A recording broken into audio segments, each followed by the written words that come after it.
Hmm. It's one of these videos where everything's written back to front. I don't know why that happens, but probably when I post it, it'll come the right way around. But I don't know what that is, but who cares? Um, Brian, Embryotic Robot um, channel. I've been enjoying watching his John Cale series over time, and I thought I should throw in my two bobs worth.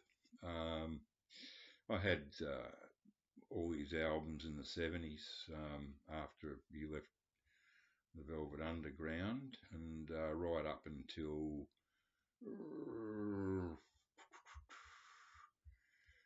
was he? Yeah, he was on 801 Live. So probably, yeah, early 70s to early 80s. So 10 years. That 10-year period, I had just about everything he put out on vinyl, and I only kept one album on vinyl. I've got what's the only essential John Cale, in my opinion, is the Island trilogy. Fear, Slow Dazzle, and Helen of Troy. Because basically, they're all the same musicians on all three records, more or less, and you know, you, you could almost call it just one long album. Maybe they recorded it all at once and then just put them out every one album out a year. I don't know. But this is my original. I bought. I think this was 74 or 75. Um,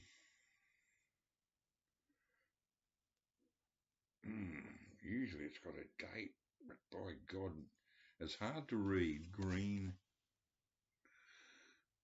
writing on a black background. This is my favourite John Cale album. I think if like me, you find his so-called punk, avant-garde, screechy, atonal stuff enjoyable, well, you need to see a psychiatrist because it's just crap. It's not good at all. But his ballads are just stunning, gorgeous stuff. I mean, it's all on here. It's Mr. Wilson, track one, side one, a tribute to Brian Wilson. I mean, this song is worthy of Brian Wilson. Taking It All Away, Dirty Ass Rock and Roll. Now, that's one of his trying to be a tough rocker type guy, but that one actually comes off quite good. Darling, I Need You, bit of a throwaway, but it's nice. Roll Rolls, another one's a bit dodgy, sort of neither here nor there. Now, side two, his version of Heartbreak Hotel. Normally, I can't stand his histrionic sort of persona, but it actually works on this track. Ski Patrol, that's just a nice pop song. I'm Not the Loving Kind. Oh my God. That's just unbelievable, gorgeous, just unbelievable song. It's just so great. Just and then comes Guts straight after that, which is just garbage. Just him going, Guts, Guts, you got no guts. And he just goes on and on and on. So this is my favourite album, but you really need you need Fear, Slow Dazzle, and Helena Troy to get the full picture because his best ballads are on those three albums. Each one of those albums contains at least one brilliant, genius, gorgeous ballad, at least ones. Buffalo Ballet, I think that's on Fear. I'm not sure.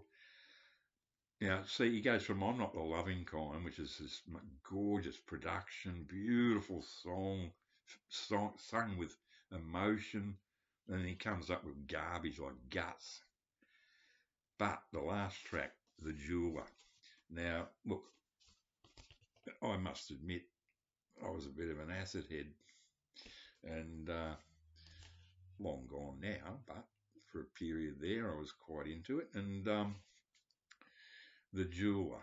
Now, that's an interesting one. It's a spoken word thing.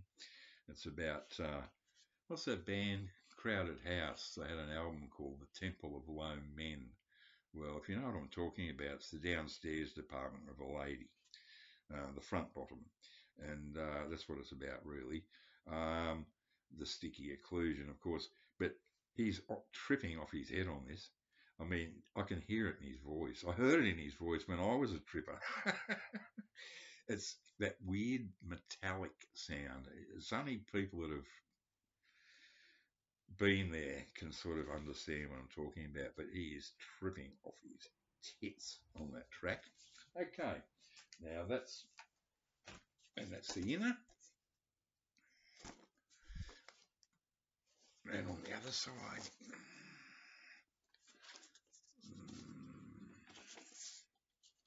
that's the. Oh boy, I'm one of those people that looks after their records. Okay, it's got ring wear because it's not a glossy cover, so that's inevitable. But on one person, it's always looked after my vinyl, and that is just this. I got played this album a lot. Now, you wouldn't know it's ever been played at all. Now this is what it's all about. Sure, I've got lots of John Cale stuff on CD and guest appearances on other people's records, blah blah blah blah blah. But I'm really truthfully only interested in that period from '74 through to '79, where he's that's they just work for me. That's all. This one, if I don't know if this has ever been put out on, in any other shape or form, but I bought this when it came out. It's a little EP, Animal Justice, on Illegal Records. So that's showing up as back to front there. So I don't know why that happens. I noticed it happened with Harris Pilton video recently too. But by the time I post it, it might be the right way around. Yeah, Illegal Records, 1977. This is a UK press. Publisher, Tin Pan Punk. I think that's cute. Hedda Gabler. It's a 7-minute, 53-second masterpiece. It's essential, John Cale. I think it's the best thing he ever did. Side 2 is absolute garbage. You know, chicken shit, which like Gus is just him going, chicken shit, chick. So fuck, I don't get it. What's he trying to prove? And then he does this ghastly version of Memphis, the Chuck Berry song. John Cale's a real, I don't know, he's yin and yang, all, his so-called rock or songs are just him shouting, screaming and shouting tunelessly, but it's all pointless. Who gives a shit about a so-called punk version of Memphis? All he's doing is shouting the lyrics. I mean, it's just pointless. But Hedda Gabler is absolutely essential. It is John Cale, vocal, guitar, piano, viola. Richie Fleegler, lead guitar. Bruce Brody, moog. Jimmy Bain, bass, and Kevin Curry, drums. Well, I know all those names, but to a lot of you youngsters in your 50s, you've probably never heard of them. Just look it up on YouTube if you've never heard Hedda Gabler by John Cale. A 33 and a third RPM EP, extended play, because Hedda Gabler goes for almost 8 minutes. And this bloody video's gone over 8 minutes. Riva Dirty,